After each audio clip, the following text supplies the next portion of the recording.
पति का प्यार। एक आदमी ने एक बहुत ही खूबसूरत लड़की से शादी की। शादी के बाद दोनों की ज़िंदगी बहुत प्यार से गुजर रही थी। वह उसे बहुत चाहता था और उसकी खूबसूरती की हमेशा तारीफ़ किया करता था।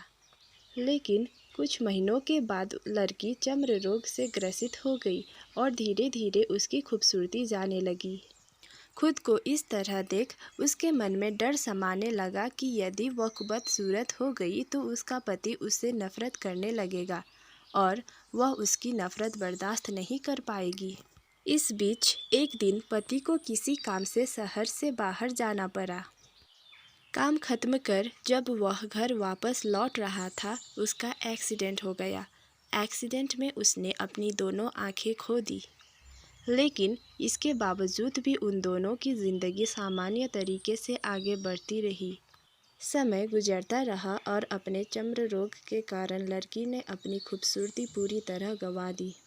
वह बदसूरत हो गई, लेकिन अंधे पति को इस बारे में कुछ भी पता नहीं था।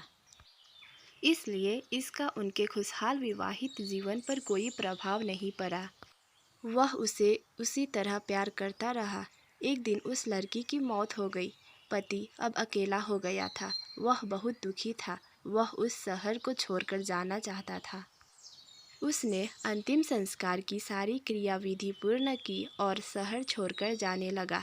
तभी एक आदमी ने पीछे से उसे पुकारा और पास आकर कहा, अब तुम बिना सहारे के अकेले कैसे चल पाओगे? इतने साल से तुम्हारी पत्नी तुम्हारी मदद किया करती थी। पति ने जवाब दिया, दोस्त, मैं अंधा नहीं हूँ।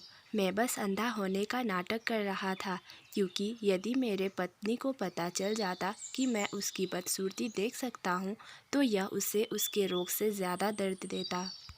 इसलिए मैंने इतने साल अंधे होने का दिखावा किया। वह बहुत अच्छी थी, इसलिए मैं उसे खुश रखना चाहता था। इस कहानी से हमें ये सीख मिलती है कि खुश रहने के लिए हमें भी एक दूसरे की कमियों के प्रति आंखें बंद कर लेनी चाहिए और उन कमियों को नज़रअंदाज कर देना चाहिए। धन्यवाद। Thanks for watching.